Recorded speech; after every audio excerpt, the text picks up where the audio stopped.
Hello नमस्कार दोस्तों, welcome back my YouTube channel law with Ronit. दोस्तों आप सभी का हमारे इस यूट्यूब चैनल पे स्वागत है। दोस्तों आज एक नए अपडेट के साथ आ रहे हैं जो कि बिहार जुडिशरी से रिलेटेड है। दोस्तों ये बिहार जुडिशरी से रिलेटेड है और इसमें आज हम प्रीवियस ईयर पेपर को सॉल्व करेंगे जो कि बाइलिंगुअल होगा। मीन्स कि हिंदी में भी होगा ये सेशन और इंग्लिश में भी होगा। मीन्स कि दोनों लैंग्वेजेस में ये सेशन कराया जाएगा। और दोस्तों मैं आपको यहाँ पे बता देना चाहता हूँ कि ये 27 नंबर का मीन्स कि 27th बिहार जुडिशरी एग्जामिनेशन जो हुआ था प्रीलिम्स का, वही प्रीवियस ईयर पेपर है। और साथ साथ यहाँ पे मैं आपको ये भी शो करना चाहूँगा कि दोस्तों ये जनरल स्टडीज़ का जो मैंने पेपर यहाँ पे लिया है वो जनरल स्टडीज़ का लिया है। जनरल स्टडी का पहले मैं कराऊंगा, फिर इसके बाद से मैं लॉ का प्रीवियस ईयर पेपर कराऊंगा। तो दोस्तों इसी तरह से सीक्वेंस में चलेगा। पहले मैं जनरल स्टडी का कराऊंगा, फिर लॉ का कराऊंगा, फिर जनरल स्टडी का, फिर लॉ का। तो दोस्तों अगर आप हमारे चैनल पर नए हैं तो चैनल को जरूर सब्सक्राइब करें, वीडियो को लाइक करें और बेल बटन दबाना तो बिल्कुल ही ना भूलें, जिससे कोई भी लेटेस्ट अपडेट लेकर के मैं आ रहा हूँ वो आपको आसानी से मिल जाए। दोस्तों अगर आपको लगता हो कि इसका PDF आपके पास होना चाहिए तो दोस्तों टेलीग्राम ग्रुप पर जाकर के लॉ विथ रोनित सर्च करेंगे, वहाँ पे इसका ग्रुप मिल जाएगा और उस ग्रुप में आप ज्वाइन हो सकते हैं और वहाँ पे इसका PDF प्राप्त हो जाएगा आपको। दोस्तों देखिए यहाँ पे लिखा है 27th Bihar judiciary examination PT और ये किस चीज़ का पेपर है? जनरल स्टडीज़ का पेपर है। मीन्स कि इसी पेपर को आज हम यहाँ पे सॉल्व करेंगे। दोनों लैंग्वेजेस में ये बात कहा गया है, हिंदी में भी कहा गया है और इंग्लिश में भी कहा गया है। तो दोनों लैंग्वेजेस में हम पेपर को सॉल्व करने वाले हैं। देखिए दोस्तों यहाँ पे जो 27th बिहार जुडिशरी का जो प्रीलिम का एग्जामिनेशन हुआ था, इसमें फर्स्ट क्वेश्चन क्या आया था और साथ साथ इस PDF के नीचे आपको आंसर शीट भी मिल जाएगा। आप आंसर शीट भी आसानी से प्राप्त कर सकते हैं। तो दोस्तों यहाँ पे फर्स्ट क्वेश्चन जो यहाँ पर दिया है, फर्स्ट क्वेश्चन में बात कर रहा है शक संवत वर्ष में प्रारंभ हुआ था। कह रहा है कि शक संवत किस वर्ष में प्रारंभ हुआ था? द शक era begin in this year. तो जो इसका करेक्ट आंसर मार्क किया गया था वो 78 AD में इसको किया गया था। मीन्स कि जो शक संवत की शुरुआत हुई थी वो 78 ईस्वी में किया गया था, 78 ईस्वी में किया गया था। आप यहाँ से इसको देख सकते हैं। बात करते हैं क्वेश्चन नंबर 2 की। निम्नलिखित एक वेद धार्मिक अनुष्ठान से संबंधित है। अब ये 4 वेद दिए हैं जिसमें ऋग्वेद है, साम वेद है, यजुर्वेद है और अथर्व वेद है। इसमें से कौन जो है वो धार्मिक अनुष्ठान से रिलेटेड है? विच one of the following Vedas dealt with the rituals, जो कि रिचुअल्स से रिलेटेड है। तो दोस्तों इसका जो करेक्ट आंसर मार्क किया गया है वो यजुर्वेद है। जो हमारा यजुर्वेद है ये क्या है? ये धार्मिक अनुष्ठान से रिलेटेड है। दोस्तों यहाँ पे आप देखते चलिए कि कहाँ कहाँ से क्वेश्चन पूछा जा रहा है। क्या ये हम लूसेंट अगर पढ़ लेते हो तो क्या लूसेंट से ये जो हमारा हिस्ट्री का क्वेश्चन पूछा जा रहा है क्या वो इससे कवर हो सकता है कि हमें इसके अलावा अन्य बुक भी पढ़ने की आवश्यकता पड़ती है? तो यहाँ पे आप क्वेश्चन को एनालिसिस करते रहिए कि हाँ कहाँ कहाँ से क्वेश्चन पूछे जा रहे हैं। जो क्वेश्चन नंबर 3 की हम बात करते हैं दोस्तों, यहाँ पे क्वेश्चन नंबर 3 बात कर रहा है the second Buddhist council was summoned by. Means कि द्वितीय बौद्ध परिषद को बुलाया गया था। तो किसके काल में द्वितीय बौद्ध परिषद को बुलाया गया था? तो दोस्तों आप सभी को पता है कि ये काला शोक के समय में बुलाया गया था। जो काला शोक जो था उसी के टाइम में सेकेंड जो बुद्धिस्ट काउंसिल हुआ था तो उसी को जो कि बौद्ध परिषद कराया गया था, तो काला शोक के समय में करवाया गया था। तो आप यहाँ से भी देख सकते हैं कहाँ से क्वेश्चन को पूछ रहा है। फिर 4th नंबर क्वेश्चन की हम बात करते हैं। Who wrote Jain Kalpasutra? किसके द्वारा जैन कल्पसूत्र को लिखा गया है? तो दोस्तों 4th का जो करेक्ट आंसर होगा आपका वो ए वाला करेक्ट आंसर होगा। ये भद्रबाहु जी के द्वारा लिखा गया है। कल्पसूत्र किसके द्वारा लिखा गया है? जो कल्पसूत्र भद्रबाहु जी के द्वारा लिखा गया। कौन सा कल्पसूत्र? जो जैन कल्पसूत्र है वो भद्रबाहु जी के द्वारा लिखा गया था। तो ये वही पेपर है जो एग्जामिनेशन में आया था। क्वेश्चन नंबर 5 की हम बात करते हैं। चंद्रगुप्त मौर्य था। चंद्रगुप्त मौर्य वाज। चंद्रगुप्त मौर्य क्या था? वो कहाँ क्या करता था? तो चंद्रगुप्त जो मौर्य था एक प्रबुद्ध निरंकुश शासक था। एन इंटेलिजेंट डिस्पूट था। मीन्स कि एक प्रबुद्ध निरंकुश शासक था जो चंद्रगुप्त मौर्य था। वो इसका डी वाला करेक्ट आंसर होगा और जो मैंने आपको बता दिया एक प्रबुद्ध निरंकुश शासक था। क्वेश्चन नंबर 6 की हम यहाँ पे बात करते हैं। The largest stupa at Sanchi is assignable to the period of the. Means कि सांची का स्तूप, सांची का विशाल स्तूप किस समय को निर्धारित करता है? जो सांची में इतने स्तूप बनाए गए हैं वो किस समय को स्थापित कर रहा है? मीन्स किस समय को बता रहा है? तो ये मौर्य के काल को बता रहा है। मीन्स कि वो जो सांची का स्तूप बना है वो मौर्य काल में बना है और उसी को यहाँ पे हमको डिनोट कर रहा है। मीन्स कि बता रहा है कि जो सांची का स्तूप बना है वो मौर्य पीरियड से ही बना है। तो इस लेवल के ही हमारे PCSJ में एग्जामिनेशन में क्वेश्चन पूछे जाते हैं जो खास करके बिहार से रिलेटेड है। क्वेश्चन नंबर 7 की हम बात करते हैं। What was the name of south Indian money lender? जो मीन्स कि जो दक्षिण भारत के जो साहूकार थे उनको किस नाम से जाना जाता था? उनको क्या नाम दिया गया था? तो दोस्तों उनको नाम जो चेती उनको नाम दिया गया था चेतीस। उनको चेतीस नाम दिया गया था। जो दक्षिण भारत में जो थे जो साहूकार थे, मीन्स कि जो पैसा रुपया उधार पर देते थे, लेते थे, उनको क्या कहा जाता था? उनको चेती कहा जाता था। तो इस प्रकार से भी क्वेश्चन पूछा जाता था कि उनको क्या कहा जाता था, उनके पुराने नामों के बारे में क्वेश्चन पूछा जाता। क्वेश्चन नंबर 8 की बारे में बात करते हैं। Fahien visited India during the period of, means कि जो फाहियान था भारत की यात्रा कब उसने की थी, किसके कार्यकाल में उसने फाहियान जो था वो भारत की यात्रा की थी? तो दोस्तों इसका जो करेक्ट आंसर होगा वो चंद्रगुप्त सेकंड की बात कर रहा है। मीन्स कि फाहियान का जो हुआ था, मीन्स कि जो आगमन हुआ था वो चंद्रगुप्त द्वितीय के समय में उसका आगमन हुआ था। तो आप यहाँ से देख सकते हैं। बात करते हैं क्वेश्चन नंबर 9 की। क्वेश्चन नंबर 9 में यहाँ पे बात कर रहा है कुंभ कुमार संभव का लेखक हैं। मीन्स कि ये जो क्वेश्चन पूछ रहा है who was the author of Kumar संभव, तो कुमार संभव के लेखक किसको माना जाता है? तो ये कालिदास जी को कुमार संभव का लेखक माना जाता है। तो यहाँ पे आपने इसको भी देख लिया। क्वेश्चन नंबर 10 की बात करते हैं। क्वेश्चन नंबर 10 में बात कर रहा है, यहाँ पे ये क्वेश्चन नंबर 10 है, इसका नंबरिंग नहीं दिया। क्वेश्चन नंबर 10 है, भारत में सोने के सिक्के किस प्रथम शासक द्वारा जारी किए गए थे? Who were the first ruler to issue gold coin in India, किसने भारत में स्वर्ण सिक्के जारी किए थे? तो दोस्तों इसका जो करेक्ट आंसर होगा वो डी होगा, कुषाण के द्वारा। जो कुषाण वंश था उसी कुषाण वंश के द्वारा यहाँ पे स्वर्ण सिक्के को जारी किया गया था। फिर नेक्स्ट क्वेश्चन की हम बात करते हैं, 11वां नंबर क्वेश्चन। अब यहाँ पे चोल वंश से क्वेश्चन आ गया। चोल युग बहुत प्रसिद्ध था, जो चोल एज था वॉज मोस्ट फेमस फॉर, किस लिए वो बहुत ज़्यादा फेमस थे चोल वंश? तो चोल वंश जो ग्रामीण सभाओं होती थी, मीन्स कि जो ग्रामीण जो गांव में सभा होती थी उसी सभा को लेकर के जो विलेज असेंबलीज बनती थी उसी से रिलेटेड ये लोग थे और उसी लिए काफ़ी फेमस थे। कौन? जो चोल वंश था। चोल वंश विलेज असेंबलीज को लेकर के, ग्रामीण सभाओं को लेकर के चर्चा में थी, इसीलिए चोल वंश के बारे में यहाँ पे क्वेश्चन पूछा गया। क्वेश्चन नंबर 12 की हम बात करते हैं। परमार वंश को स्थापित किया गया था।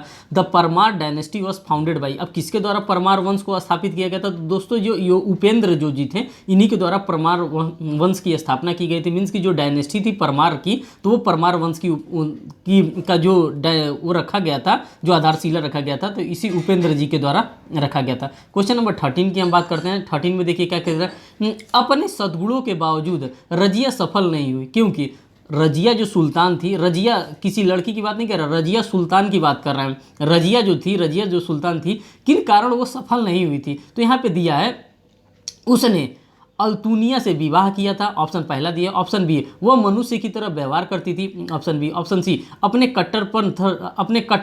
कट्टर धार्मिक विश्वास के लिए वो असफल रही। चौथा दिया, उच्च वर्ग को स्त्री शासक नापसंद थी, इसलिए वो उसको नहीं स्वीकार किया गया। तो जो इंपॉर्टेंट जो इसका करेक्ट आंसर होगा दोस्तों वो डी वाला इसका करेक्ट आंसर होगा। Nobles dislike the rule of a women की बात यहाँ पे की जा रही है। रजिया सुल्तान जो थी इसीलिए वो अनसक्सेसफुल रही, मीन्स कि सक्सेसफुल नहीं रही, नॉट सक्सेसफुल। किस लिए नहीं सक्सेसफुल रही? क्योंकि उच्च वर्गों में स्त्री को शासक के रूप में पसंद नहीं किया जाता था, और यही इसका करेक्ट आंसर होगा, डी वाला इसका क्वेश्चन नंबर 13 का। क्वेश्चन नंबर 14 की हम बात करते हैं। क्वेश्चन नंबर 14 में बात कर रहा है पद्मिनी घटना किस सुल्तान से जुड़ी है? The Padmini episode is connected with which sultan, ये किस सुल्तान से कनेक्टेड है? तो 14 का जो करेक्ट ऑप्शन आपका होगा वो ए वाला करेक्ट आंसर होगा, अलाउद्दीन खिलजी से ये संबंधित है। जो पद्मिनी एपिसोड बनाया गया था वो किससे संबंधित है? तो दोस्तों वो अलाउद्दीन खिलजी से संबंधित है। क्वेश्चन नंबर 15 की हम बात करते हैं। उर्दू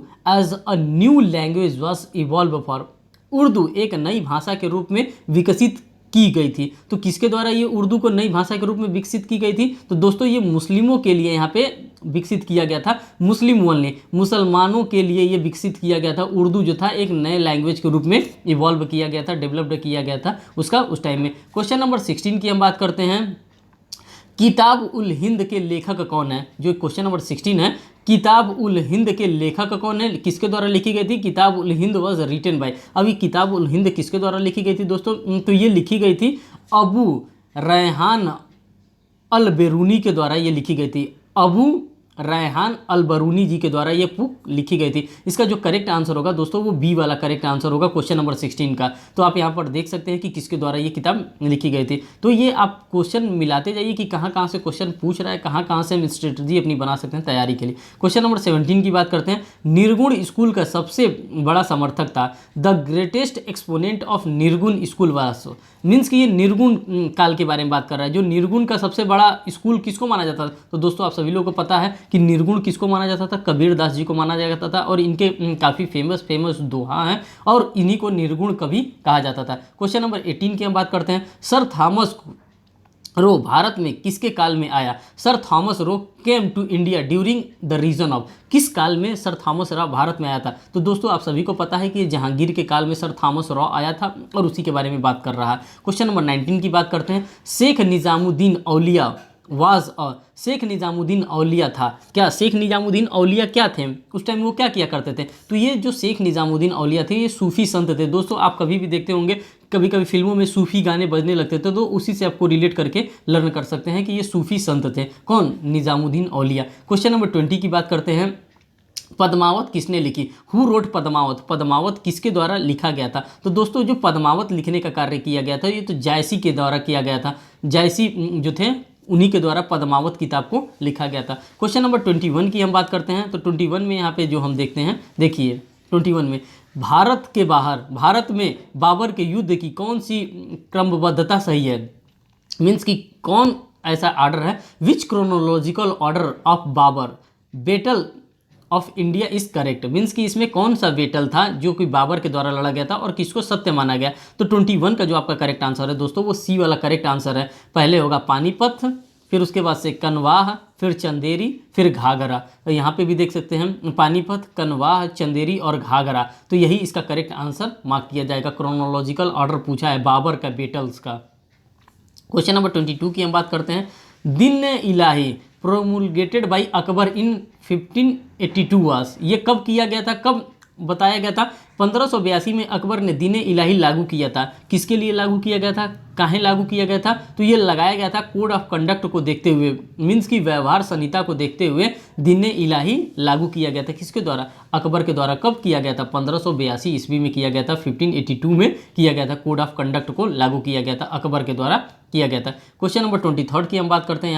यहाँ पे एक फौजदार प्रभारी होता था, मीन्स की ए फौजदार वाज इंचार्ज ऑफ ए, जो फौजदार होता था वो किस चीज़ का इंचार्ज होता था? तो वो अपने परगना, एक क्षेत्र होता था, उसी परगने का जो फौजदार होता था उसको इंचार्ज माना जाता था उस टाइम ब्रिटिश काल में। मीन्स कि जब ब्रिटिश काल में और जब वो राजा महाराजा जो मुगल शासक थे उस टाइम की बात कर रहा है। क्वेश्चन नंबर 24 की बात करते हैं। ब्रिटिश काल में कृषक वर्ग को किसने प्रताड़ित किया? जो कृषक वर्ग थे, जो ब्रिटिश काल आया था उसमें कृषक वर्ग को किसके द्वारा प्रताड़ित किया गया था? In the British period the peasantry was ground down by the, अब किसके द्वारा किया गया था? तो 24 का जो एक करेक्ट आंसर होगा दोस्तों ये जमींदारों के द्वारा ब्रिटिश काल में उन लोगों को परेशान किया गया था। किसको? कृषक वर्ग को जमींदारों के द्वारा, मीन्स की मुगल काल में परेशान किया गया था। मुगल काल में नहीं, जो अंग्रेज का काल था उसमें उनको परेशान किया गया था किसानों को। क्वेश्चन नंबर 25 की बात करते हैं। A man who led the revolt in Bihar was, Bihar में क्रांति को किस व्यक्ति के नेतृत्व दिया? जो बिहार में क्रांति चल रहा था उसको किस व्यक्ति के द्वारा नेतृत्व दिया गया था? तो ये अमर सिंह के द्वारा ये नेतृत्व किया गया था, और जो कि बिहार के क्रांति उन्हीं के द्वारा लागू कराया गया था, लागू किया गया था, मीन्स कि चलाया जाता था ज़्यादा दिन तक। क्वेश्चन नंबर 26 की बात करते हैं। भारतीयों का कौन सा वर्ग पश्चात संस्कृति से प्रभावित था? Which class of the Indians was impacted by the western culture? 26 का जो आपका करेक्ट आंसर साथी होगा वो सी वाला आपका करेक्ट आंसर होगा। शिक्षित हिंदू मध्य वर्ग की बात कर रहा है, मीन्स कि एजुकेटेड हिंदू मिडिल क्लास के बारे में बात कर रहा है। यही लोगों पे क्या किया? अपना प्रभाव डाला, वेस्टर्न कल्चर यही लोगों पे प्रभाव डाला। और किन लोगों पे? तो ये जो शिक्षित हिंदू जो मध्य वर्ग के थे लोग, जो मिडिल क्लास के थे, उन्हीं के ऊपर ये प्रभाव डाला था। तो ये बिहार का पेपर है, इसीलिए बिहार से इसमें क्वेश्चन भी पूछ रहा है। क्वेश्चन नंबर 27 की बात करते हैं। यंग बंगाल आंदोलन को प्रभावित किया, अभी किसके द्वारा किया गया? The Young Bengal movement was inspired by, तो 27 का जो आपका करेक्ट आंसर मार्क किया जाएगा वो डी वाला यहाँ पे करेक्ट आंसर होगा। हेनरी विलियन डिरोजियो के द्वारा ये किया गया था। हेनरी विलियन डिरोजियो के द्वारा ये किया गया था। कौन? यंग बंगाल आंदोलन को प्रभावित इन्हीं के द्वारा किया गया था। बात करते हैं क्वेश्चन नंबर 28 की। क्वेश्चन नंबर 28 में बात कर रहा है साथियों कि 1886 मीन्स कि 1886 में कांग्रेस के कलकत्ता अधिवेशन का कौन अध्यक्ष था? Who was the president of Calcutta session of Congress in 1886? अब किसको यहाँ पे कलकत्ता अधिवेशन बताया गया था? तो दोस्तों 28 का जो आपका करेक्ट आंसर होगा वो बी वाला आपका करेक्ट आंसर होगा। दादा भाई नौरोजी जी थे, इन्हीं को बताया गया था, यही अधिवेशन में अध्यक्षता किए थे। कब? 1886 में इन्होंने ही अध्यक्षता किया था, दादा भाई नौरोजी जी के द्वारा। क्वेश्चन नंबर 29 की हम बात करते हैं।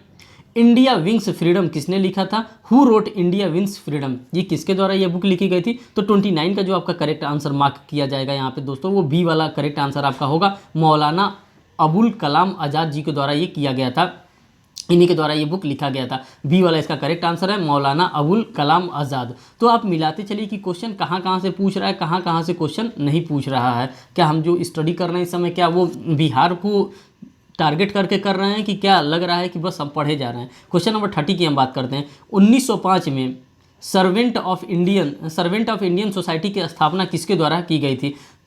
Who founded the servants of Indian society in 1905, तो ये किसके द्वारा किया गया था? तो साथियों जो 30 का आपका करेक्ट आंसर होगा वो सी वाला करेक्ट आंसर होगा। गोपाल कृष्ण गोखले जी के द्वारा किया गया था। इसका सर्वेंट ऑफ इंडिया सोसाइटी की स्थापना किया गया था 1905 में गोपाल कृष्ण गोखले जी के द्वारा। क्वेश्चन नंबर 31 की हम बात करते हैं। स्टैंडफोर्ड क्रिप्स एक सदस्य था, ये किसका सदस्य था? Stafford Cripps was a member of the, ये किस चीज़ का मेंबर बन करके आया था? तो दोस्तों ये जो ये मेंबर बन के आया था, ये लेबर पार्टी की तरफ से एक मेंबर बना करके इसको भेजा गया था। किसको? क्रिप्स को, जो क्रिप्स मिशन आया था तो वो लेबर पार्टीज के लिए क्रिप्स मिशन को भेजा गया था भारत में। क्वेश्चन नंबर 32 की हम बात करते हैं। यहाँ पे भारत छोड़ो आंदोलन की न्यायिका किसे कहा जाता है? Who has been regarded as the heroine of quit India movement, यहाँ पे हीरो की बात नहीं कर रहा है, यहाँ पे हीरोइन की बात कर रहा है। किसको हीरोइन माना गया था? तो यहाँ पे जो करेक्ट आंसर इसका मार्क किया जाएगा, अरुणा असफ अली को यहाँ पे हीरोइन का रूप दिया गया था। अरुणा असफ अली को यहाँ पे जो कि आंदोलन चल रहा था इसी को न्यायिका माना गया था। किसको? भारत छोड़ो आंदोलन का। और ये न्यायिका माना गया, हीरो नहीं, हीरोइन की बात कर रहा है, तो ये माना गया था अरुणा असफ अली जी को, यहाँ पे आप देख सकते हैं। क्वेश्चन नंबर 33 की हम बात करते हैं। Who started Bengali a famous newspaper of Calcutta, Bengali को कलकत्ता का एक प्रसिद्ध समाचार पत्र था, किसके द्वारा प्रारंभ किया गया था? तो क्वेश्चन नंबर जो 33 आपका होगा इसका करेक्ट आंसर दोस्तों बी होगा। और ये किसके द्वारा किया गया था? सुरेंद्र नाथ बैनर्जी जी के द्वारा किया गया था। सुरेंद्र नाथ बैनर्जी जी के द्वारा इसको किया गया था। क्वेश्चन नंबर 34 की हम बात करते हैं। 34 में बात कर रहा है गुरुकुल कांगड़ी विश्वविद्यालय किसने प्रारंभ किया था? हु स्टार्टेड गुरुकुल कांगड़ी विश्वविद्यालय? तो 34 का जो आपका करेक्ट आंसर मार्क किया जाएगा वो डी वाला करेक्ट आंसर मार्क किया जाएगा। उपरोक्त में से कोई नहीं, मीन्स कि नन ऑफ दिस, ना इनके द्वारा ना इनके द्वारा ना इनके द्वारा, तो इसका जो करेक्ट आंसर होगा वो डी यहाँ पे करेक्ट आंसर मार्क किया गया। क्वेश्चन नंबर 35 की हम बात करते हैं साथियों। अखिल भारतीय किसान सभा की स्थापना की गई थी, तो 35 का जो आपका करेक्ट आंसर मार्क किया जाएगा वो सी वाला आपका करेक्ट आंसर मार्क किया जाएगा। 1936 में किया गया था। द ऑल इंडिया किसान सभा was formed by 1936 में इसको फॉर्म किया गया था। क्वेश्चन नंबर 36 की हम बात करते हैं। निम्नलिखित में से कौन एक द्वीप है? द्वीप नहीं है, देखिए यहाँ पे निगेटिव क्वेश्चन दिया है, द्वीप नहीं है।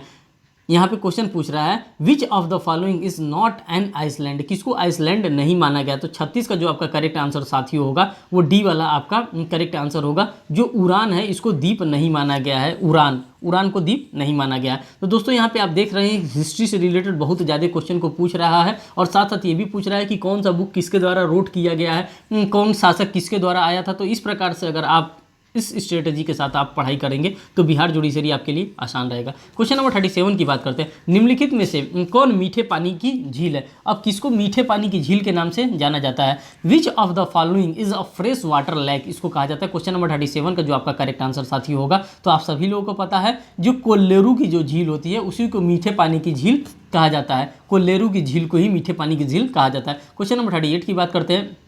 मनाली से लेह तक बनी विश्व की सबसे ऊंची सड़क ऊंचाई पर स्थित है, किस ऊंचाई पर स्थित है? The road from the Leh to Manali is situated as the highest of, किस हाईएस्ट पे वो सिचुएटेड है? तो 38 का जो आपका करेक्ट आंसर साथी होगा वो बी वाला आपका करेक्ट आंसर होगा। वो 3500 मीटर पे सिचुएटेड है। मनाली से लेह तक का जो बना विश्व का सबसे ऊंची सड़क इसी को माना जाता है। क्वेश्चन नंबर 39 की बात करते हैं। भारत में मुक्ता मत्स्य की कहाँ पर होती है?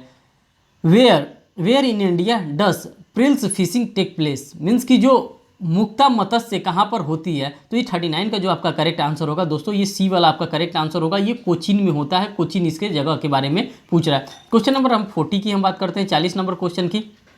तो यहाँ पे बात करा निम्नलिखित में से कौन से राज्य का टीन के उत्पादन में पहला स्थान है। कौन सा ऐसा राज्य है जो सबसे ज़्यादा टीन उत्पादन करता है। Which of the following state has the first place in the production of tin. सबसे पहला राज्य कौन सा है जो कि टीन का उत्पादन करता है, टीन का प्रोडक्शन करता है। तो दोस्तों इसका जो करेक्ट आंसर होगा वो मध्य प्रदेश ही होगा। मध्य प्रदेश के द्वारा ये किया जाता है, टीन का सबसे ज़्यादा प्रोडक्शन किया जाता है। बात करते हैं क्वेश्चन नंबर 41 की। क्वेश्चन नंबर 41 में बात कर रहा है टिहरी बांध परियोजना से निर्मित जलाशय का नाम क्या है जो टिहरी बांध पे बना है। What is the name of reservoir made by Tehri dam project. Tehri dam project पे जो बना था। तो दोस्तों जो 41 का आपका करेक्ट आंसर यहाँ पे मार्क किया जाएगा वो डी वाला मार्क किया जाएगा। और इसको क्या नाम दिया जाता है, इसको गोविंद बल्लभ सागर के नाम से इसको जाना जाता है। जो टिहरी बांध पे बना है गोविंद बल्लभ सागर कहा जाता है। क्वेश्चन नंबर 42 की हम बात करते हैं। 42 में कह रहा है निम्नलिखित में से कौन सा भारत की दक्षिणतम पर्वतमाला है। किसको दक्षिणतम पर्वतमाला कहा जाता है। Which one is the southern most mountain range of India के नाम से इसको जाना जाता है। तो जो 42 नंबर का जो आपका करेक्ट आंसर होगा दोस्तों ये डी वाला आपका करेक्ट आंसर होगा। इलायची पहाड़ी मीन्स कि जो क्रेनेडियम हिल्स होता है इसी को सबसे साउथर्न मोस्ट रेंज का पहाड़ी माना जाता है। अब देखिए यहाँ पे भूगोल से मीन्स कि जियोग्राफी से भी आपका क्वेश्चन पूछा जाने लगा। क्वेश्चन नंबर 43 की हम बात करते हैं। According to 2001 census literacy rate in Kerala is. देखिए ये 2000 मीन्स कि ये पेपर अभी हाल ही में हुआ है। हाल ही में क्या, ये 27th बिहार जुडिशरी का पेपर है और इसमें 2021 के सेंसस के बारे में पूछ रहा है। तो ये दोस्तों हमारे लिए क्वेश्चन उतना रेलिवेंट नहीं होगा, इसीलिए हम इसको नहीं कर रहे हैं क्योंकि ये जो करंट का पूछा गया था 2001 में पूछा गया था और ये 2023 चल रहा है। अब ये जो आंकड़ा है ये आंकड़ा चेंज हो चुका है। क्वेश्चन नंबर 44 की हम बात करते हैं। 44 में कह रहा है निम्नलिखित में से कौन सी ज्वारीय शक्ति परियोजना है। किसको ज्वारीय शक्ति परियोजना के नाम से जानते हैं। Which one of the following tide power project है। किसको हम लोग टाइड पावर प्रोजेक्ट के नाम से जानते हैं। तो भावनगर को जो भावनगर का जो प्रोजेक्ट है उसी को हम लोग टाइड पावर प्रोजेक्ट के नाम से जानते हैं। इसका करेक्ट आंसर सी होगा, भावनगर की बात कर रहा है। क्वेश्चन नंबर 45 की बात करते हैं। न्यूनतम अनुसूचित जाति पाई जाती है। न्यूनतम की बात कर रहा है। Lowest scheduled tribes population is found in. कहाँ पे लोवेस्ट सबसे पाया जाता है। तो दोस्तों ये पाने की अगर बात करें तो गोवा सबसे छोटा है और गोवा में ही न्यूनतम पाया जा रहा है। क्वेश्चन नंबर 46 की हम बात कर रहे हैं। भारत में सबसे ऊंचा जलप्रपात है। अब सबसे ऊंचा जलप्रपात कौन सा है। The highest waterfall in India is. अब किसको हाइएस्ट वाटरफॉल कहा जाता है भारत में। तो दोस्तों ये जो कहा जाता है जोग जलप्रपात को ये कहा जाता है। जो जोग वाटरफॉल होता है उसी को ये कहा जाता है। क्वेश्चन नंबर 47 की बात करते हैं। भारत में किस क्षेत्र को कोयले का स्टोर हाउस कहा जाता है। In India which area is known as the store house of coal. अब किसको स्टोर हाउस ऑफ कोल कहा जाता है। तो जो 47 का आपका करेक्ट आंसर होगा दोस्तों वो ए वाला होगा। रानीगंज को हम लोग क्या कहते हैं, कोल, रानीगंज जो क्षेत्र है इसी को कोल स्टोर के नाम से जाना जाता है। बात करते हैं क्वेश्चन नंबर 48 की। क्वेश्चन नंबर 48 में जो बात कर रहा है यहाँ पे देखिए मालाबार तट किसके बीच में स्थित है। जो मालाबार कोस्ट है, Malabar coast is situated between. अब किसके बीच में मालाबार कोस्ट सिचुएटेड है। तो दोस्तों आप सभी को पता है गोवा और कन्याकुमारी, गोवा एवं कन्याकुमारी के बीच में ही मालाबार कोस्ट फाउंड किया जाता है। गोवा एंड कन्याकुमारी की बात कर रहा है। क्वेश्चन नंबर 49 की हम बात करते हैं। भारत में निम्नलिखित में से किस राज्य में लाख की सर्वाधिक उत्पादी होती है। जो लाख हम लोग निकालते हैं, जो हम लोग टीपीए पढ़ते हैं तो हमारा लाख निकालने का भी अधिकार होता है, तो वही लाख की बात करते हैं। विच of the following is the leading state of India production of lakh. Lakh एक प्रोडक्ट होता है जो कि पेड़ों से निकाला जाता है और इसका जो करेक्ट आंसर होगा 49 का, ये आसाम में ये लाख बहुत ज़्यादा मिलता है और उसी लाख के बारे में बात कर रहा है। लाख एक पेड़ से निकाला जाता है, उसका छाल ओल होता है। क्वेश्चन नंबर 50 की बात करते हैं। भारत में प्रथम आणविक ऊर्जा संयंत्र स्थापित हुआ था। अब कहाँ पे हुआ था। First nuclear energy plant in India was established in. इसको कहाँ पे इस्टेब्लिश्ड किया गया था। तो 50 का जो करेक्ट आंसर है दोस्तों वो बी वाला है, कलपक्कम में इसको स्थापित किया गया था। कलपक्कम इसका करेक्ट आंसर होगा। क्वेश्चन नंबर 51 की हम बात करते हैं। कई वर्ष बाद मार्च 2009 में जवान जाति के, देखिए ये भी हमारे लिए क्वेश्चन ऑब्सोल्यूट हो गया क्योंकि ये 2009 का पूछा गया और हम पेपर देने जा रहे हैं 2023 में। तो ये हमारे लिए जो क्वेश्चन हो गया ये करंट का उस टाइम का क्वेश्चन था और ये क्वेश्चन अब हमारे लिए ऑब्सोलीट हो चुका है, इसका कोई मतलब नहीं। क्वेश्चन नंबर 52 की हम बात करते हैं। श्री विवेका कुंद्रा ने अमेरिकी राष्ट्रपति ओबामा के प्रशासन में कौन सा पद ग्रहण किया था। अब किसके द्वारा, अब कौन सा पद ग्रहण किया गया था, तो ये 52 का जो करेक्ट आंसर होगा दोस्तों ये बी वाला होगा। मुख्य संघ सूचना अधिकारी के रूप में इन्होंने किया था। लेकिन ये भी उस टाइम का जो करंट अफेयर्स था, करंट अफेयर से रिलेटेड क्वेश्चन था, ये भी हमारे लिए एग्जामिनेशन में अब आने वाला नहीं है, क्योंकि ये करंट का क्वेश्चन था और करंट हमारे एग्जामिनेशन में अब जो नया करंट क्वेश्चन बनेगा वो आएगा। जो करंट का क्वेश्चन हो रहा है, देखिए जैसे ये भी 2009 का क्वेश्चन है, तो ये भी हमारे लिए इंपॉर्टेंट नहीं है। इसलिए इंपॉर्टेंट नहीं है क्योंकि हम 2009 का 2010 का तो पेपर देने नहीं जा रहे, 2015 का भी पेपर नहीं देने जा रहे हैं, 20 का भी नहीं दे रहे, हम 23 में पेपर देने जा रहे हैं। तो 23 में हमारा जो पेपर आएगा वो हमारा 23 के हिसाब से करंट अफेयर आएगा, तो हम उस करंट अफेयर को पढ़ेंगे। ठीक, फिर बात करते हैं क्वेश्चन नंबर 54 की। क्वेश्चन नंबर 54 में INS विराट नामक भारतीय नौसेना का भारतीय महासागर में एकमात्र वायुयान भारत जो कि 1959 में किस नाम से रॉयल ब्रिटिश नेवी में सम्मिलित किया गया था। ये इंपॉर्टेंट क्वेश्चन हो जाता है। INS विराट, जो INS विराट था, the only aircraft carrier of the Indian Navy in the Indian Ocean was originally commission into the Royal British Navy in 1959 as. अब इसको कब किया गया था, तो जो 54 का आपका करेक्ट आंसर होगा दोस्तों वो ए वाला करेक्ट आंसर होगा। HMS हरमन्स के द्वारा इसको कमीशन किया गया था। HMS हरमन्स के द्वारा इसको कमीशन किया गया था। बात करते हैं क्वेश्चन नंबर 55 की। क्वेश्चन नंबर 55 में बात कर रहा स्पार्क नामक कार किस कंपनी ने बनाई है। जो स्पार्क नामक कार है, spark is the model of a car of which car manufacturer company, ये किस कार मैन्युफैक्चरर कंपनी के द्वारा स्पार्क नामक कार बनाया गया था, तो ये बी इसका करेक्ट आंसर होगा। जो चैवेलॉट कंपनी है उसी के द्वारा ये स्पार्क कार को बनाया गया है। यहाँ पे आप देख सकते हैं चैवेलॉट। क्वेश्चन नंबर 56 की हम बात करते हैं। देखिए दोस्तों ये भी जो हमारा करेक्ट आंसर इसका होगा, जो ये 2009 का ये क्वेश्चन पूछा गया, ये करंट क्वेश्चन पूछा गया, तो ये क्वेश्चन हमारे लिए रिलेवेंट नहीं रह गया, इसलिए इस क्वेश्चन पे हम टाइम नहीं बर्बाद करते हैं। बस आप देखते जाइए कि हाँ करंट से रिलेटेड इसमें नंबर ऑफ क्वेश्चन कितने पूछे जा रहे हैं। अभी तक मैंने 4 क्वेश्चन देखे और चारों क्वेश्चन को मैंने यहाँ पे काट दिया, इसलिए काट दिया क्योंकि 2009 का पेपर है, ये 2009 में पूछा गया था, अब हमारे लिए इंपॉर्टेंट नहीं रह गया। देखिए ये भी 2009 का करंट का पेपर है, ये भी 2009 में पूछा गया था, तो ये भी हमारे लिए इंपॉर्टेंट नहीं रह गया। अब G20 की जो हमारी बैठक हुई है वो नई वाली G20 की बैठक हो गई है 2023 वाली। अब हमको G20 के बारे में पढ़ना होगा तो हम 2023 के करंट आंकड़े को पढ़ेंगे, हम 2009 को आंकड़े को नहीं पढ़ेंगे।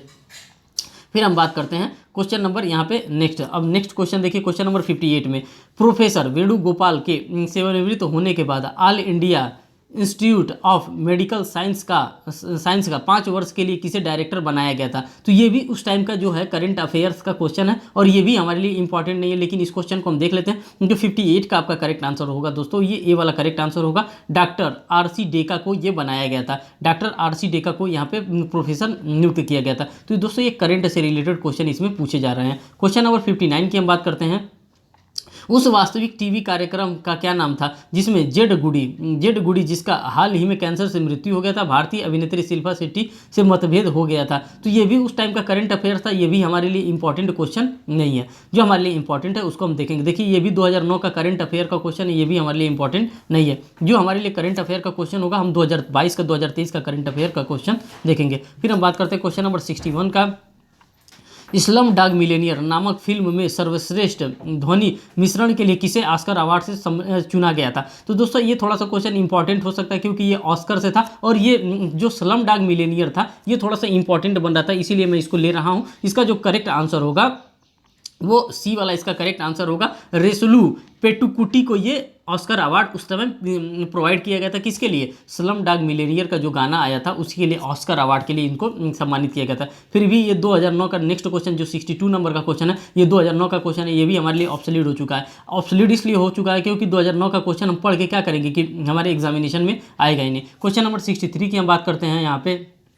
बीजिंग ओलंपिक में इनमें से किस मुकाबले में अभिनव बिंद्रा ने भारत का पहला व्यक्तिगत स्वर्ण पदक जीता था? तो किसके द्वारा जीता गया था? तो ये भी हमारे लिए पुराना क्वेश्चन हो गया, लेकिन देख लेते हैं। 10 मीटर एयर राइफल में अभिनव बिंद्रा जी के द्वारा जीता गया था। फिर हम बात करते हैं यहाँ पे नेक्स्ट क्वेश्चन नंबर 64 के बारे में। इनमें से किस राज्य में मुसलमान बालिकाओं के लिए हुनर नामक कार्यक्रम चलाया जाता है?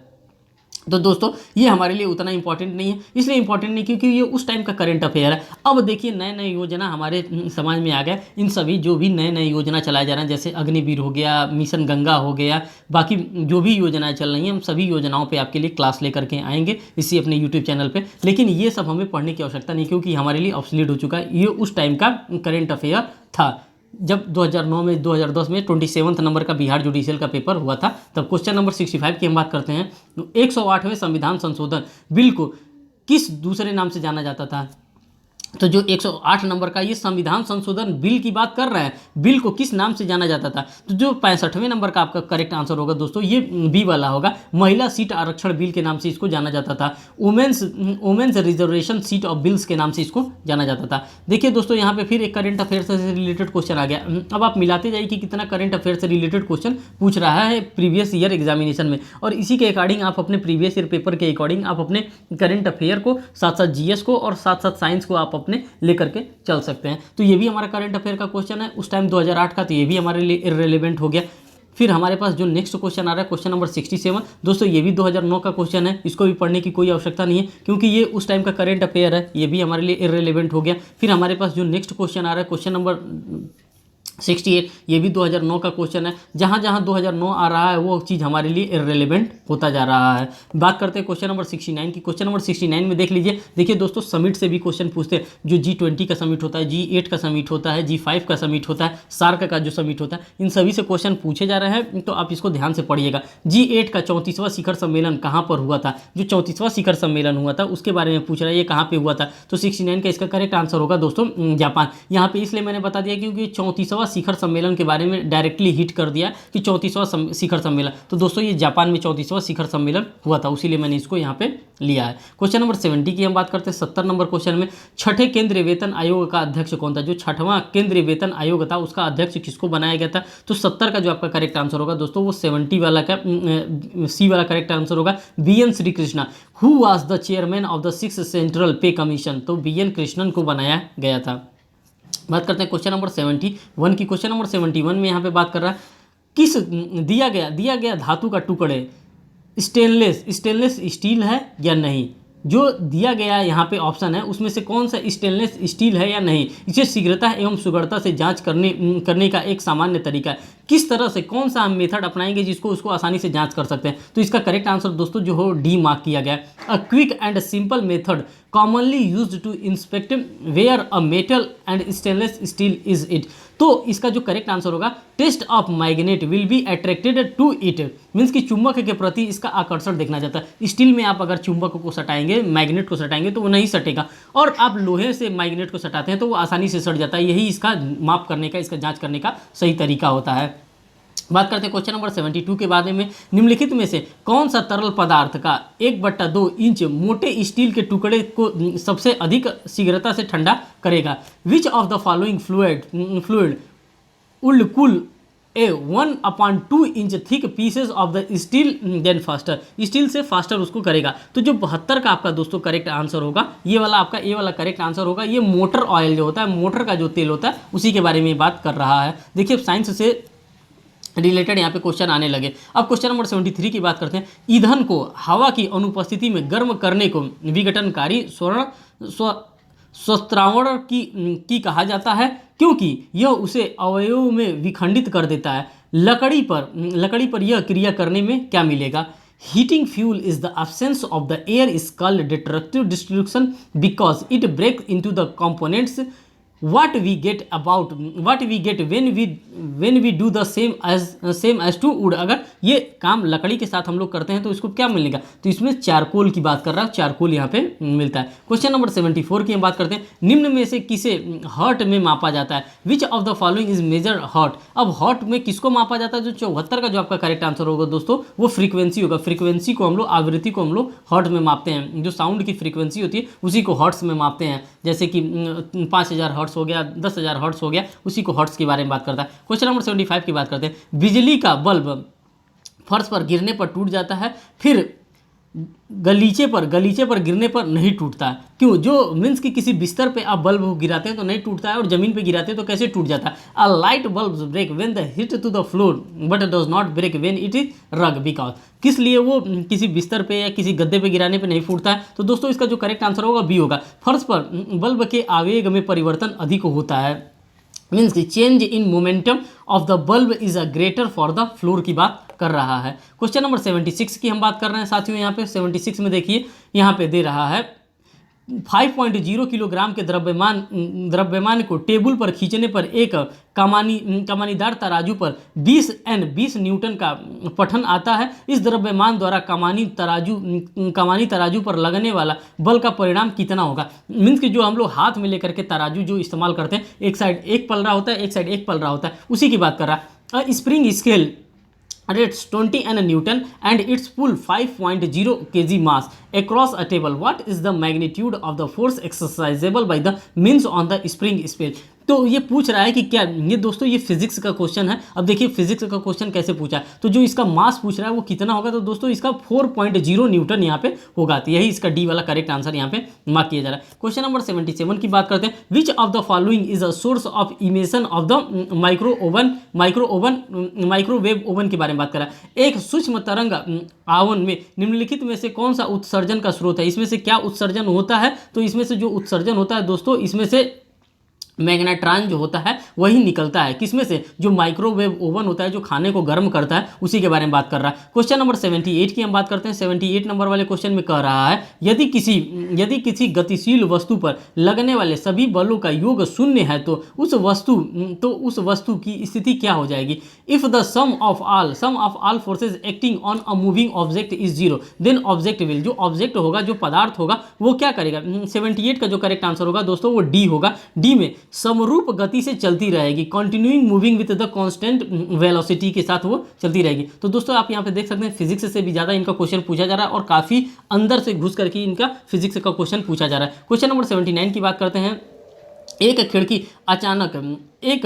खिलाड़ी अचानक छलांग लगाने की उपेक्षा कुछ देर में दौड़ता हुआ आकर ज़्यादा लंबा छलांग लगा पाता। इसका कारण क्या है? An athlete can take a long jump if come running from a distance as compared to that when he jump suddenly, this is because of. ये किस कारण होता है कि एक खिलाड़ी जो होता है अचानक वो दौड़ करके अगर जंप लगाता है या फिर अचानक खड़ा रहता है जंप लगाता है, तो इसमें कौन सी प्रक्रिया काम करती है? तो गतिमान अवस्था की जड़ता है, मीन्स की इंटीरियर ऑफ मोशन यहाँ पे जो होता है वही काम करता है और उसी के अकॉर्डिंग वो कार्य इस प्रकार से कर सकता है। क्वेश्चन नंबर 80 की हम बात करते हैं।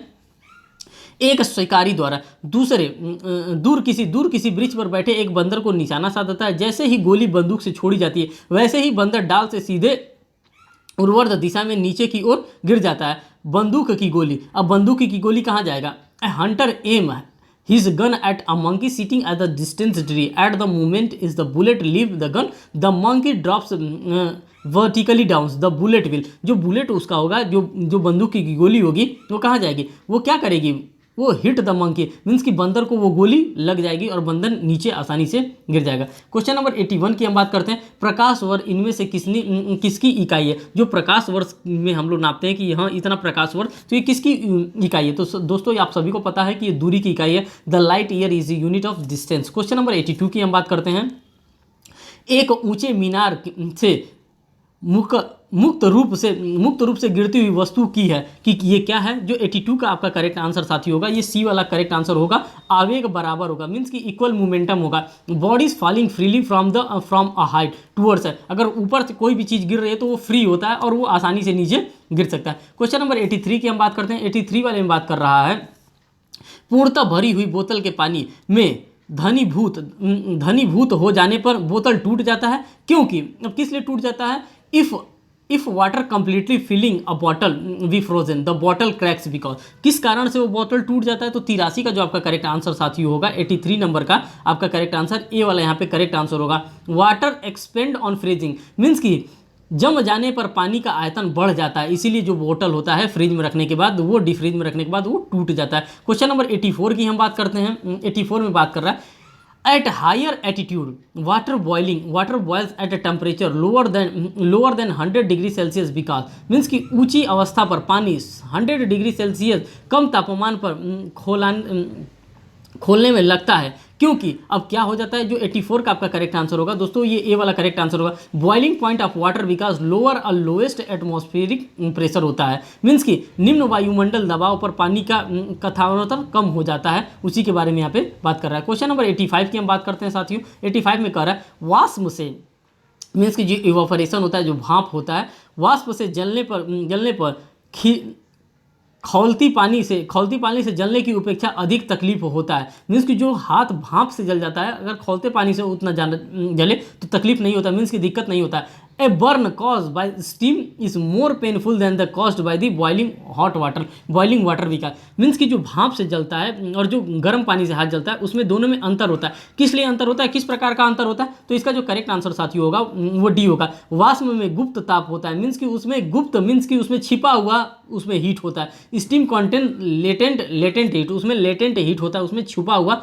गर्मी होता है, और पानी में दिखता है कि हाँ ये पानी गर्म है। क्वेश्चन नंबर 86 की बात करते हैं। रेगिस्तान में गर्म दोपहरी में मिर्ची का निम्नलिखित में से किस कारण दिखाई देती है। Mirages are seen in the desert on a hot afternoon because it, किसके वजह से दिखाई देता है, तो 86 का जो आपका करेक्ट आंसर होगा दोस्तों वो बी होगा। पूर्ण आंतरिक परावर्तन के द्वारा दिखाई देता है, टोटल इंटरनल रिफ्लेक्शन के कारण ही वहाँ पे वो दिखाई देता है। मिर्चिका की बात करते हैं, मिरी चिका की बात करते हैं। क्वेश्चन नंबर 87 की बात करते हैं। यदि 100 वाट के 10 बल्ब हर दिन 1 घंटा जलाए जाएं तो प्रतिदिन होने वाली ऊर्जा की खपत क्या होगी। If 10 bulb of 100 watt each are kept switch और for one hour daily, the energy consumed per day will be. अब कितना एनर्जी को कंज्यूम करेगा, 87 का जो करेक्ट आंसर होगा दोस्तों एक वाला करेक्ट आंसर होगा, मीन्स कि 1 यूनिट बिजली का हमारा खपत होगा। क्वेश्चन नंबर 88 की हम बात करते हैं। डायोड एक ऐसी युक्ति है जो विद्युत धारा को बाध्य करती है। विद्युत धारा को क्या बाध्य करती है, 88 का। ए diode is a divide which force the electricity current, force करता है इलेक्ट्रिसिटी करंट को। जो 88 का साथियों आपका करेक्ट आंसर होगा वो ए वाला करेक्ट आंसर होगा। केवल एक दिशा में प्रवाहित होती है, to flow in one direction only की बात कर रहा है, ए वाला इसका करेक्ट आंसर मार्क किया जाएगा। क्वेश्चन नंबर 89 की बात करते हैं।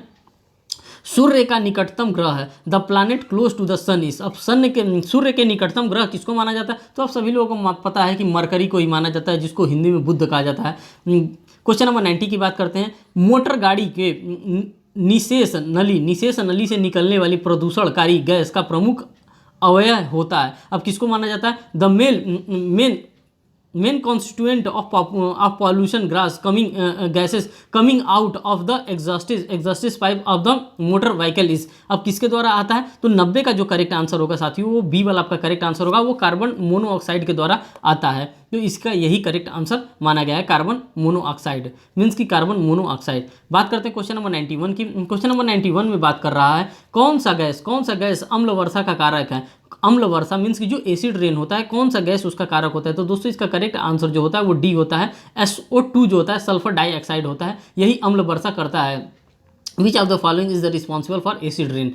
बात करते हैं क्वेश्चन नंबर 92 की। In all organic compounds and essential fundamental element is, सभी कार्बनिक यौगिक का एक प्रमुख अवयव होता है। तो 92 का जो आपका करेक्ट आंसर होगा दोस्तों वो सी वाला करेक्ट आंसर होगा, इसको कार्बन के नाम से हम लोग जानते हैं। क्वेश्चन नंबर 93 की हम बात करते हैं। The most abundant element in the crust of the earth is, पृथ्वी की पपटी में सबसे प्रचुर तत्व है। अब कौन सा सबसे प्रचुर तत्व है, 93 का जो करेक्ट आंसर है दोस्तों वो ए वाला करेक्ट आंसर है, ऑक्सीजन की बात यहाँ पे कर रहा है। क्वेश्चन नंबर 94 की बात कर रहे हैं। What comes in place of the quick question mark, ये जो क्वेश्चन मार्क बना है इसके जगह पे क्या आएगा, मीन्स कि ये इक्वेशन दिया है 185 × 12 भागा 30 प्लस 66 भागा 12 इज इक्वल टू क्या दिया है। अब इसके जगह पे क्या आएगा, तो जो 94 का आपका करेक्ट आंसर हो दोस्तों वो सी वाला होगा, यहाँ पे आएगा 79.5। ये कैलकुलेशन बेस्ड क्वेश्चन पूछा गया है एग्जामिनेशन में, उसी की बात कर रहा है। यहाँ पे क्वेश्चन नंबर 95 की हम बात करते हैं साथियों।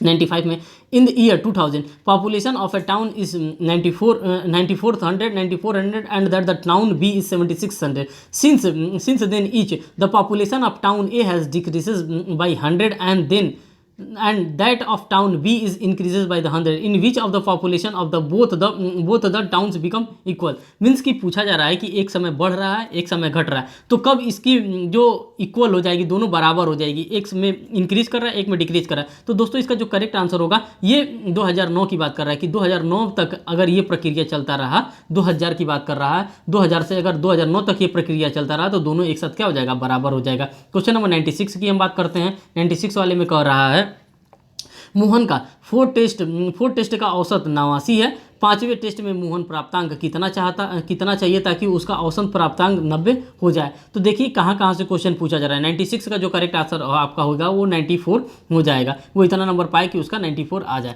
क्वेश्चन नंबर 97 की बात करता है।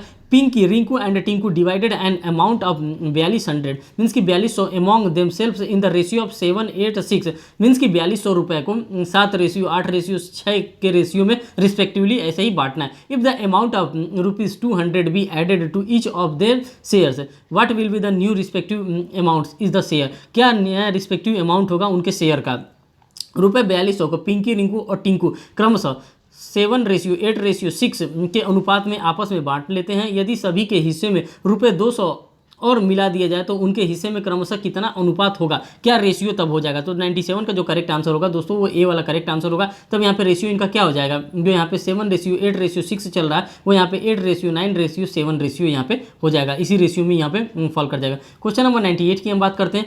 किसी संतति के पैतृक गुण की पहचान निम्नलिखित तकनीकी में से किया जाता है। The technique of used for the debtor of the parental character of spring is. तो 98 का जो आपका करेक्ट आंसर होगा साथियों वो सी वाला करेक्ट आंसर होगा। यहाँ पे क्या किया जाता है, क्वांटिटेटिव सिंथेसिस ऑफ डीएनए की बात करता है, डीएनए की बात करता है, डीएनए से हमको पता चल जाता है। क्वेश्चन नंबर 99 की बात करते हैं। विच of the following is not a mammal, किसको हम लोग मैमल नहीं मानते हैं। 99 का जो दोस्तों आपका करेक्ट आंसर होता है वो ए वाला करेक्ट आंसर होगा। फिश जो होता है, मछली जो होता है, निम्नलिखित में किसको स्तनपायी नहीं माना जाता। तो जो मछली होता है इसको स्तनपायी नहीं माना जाता है। दोस्तों हम बात करते हैं लास्ट क्वेश्चन जो कि बिहार जुडिशरी से रिलेटेड पेपर था और ये जीएस का पेपर था। इसका last question, number of chamber in the heart of a mammal are, किसी स्तनपायी जीव के हृदय में कितने कोष्ठक होते हैं। तो दोस्तों आप सभी को पता है कि यहाँ पे 4 चेंबर्स की बात करते हैं, मीन्स कि जानवरों में 4 चेंबर होते हैं, उनके हार्ट में 4 चेंबर होते हैं। दोस्तों ये रहा इसका आंसर की। आप चाहें तो यहाँ पे आंसर की को भी देख सकते हैं, जो मैंने आंसर बताया है इसी एग्जामिनेशन के,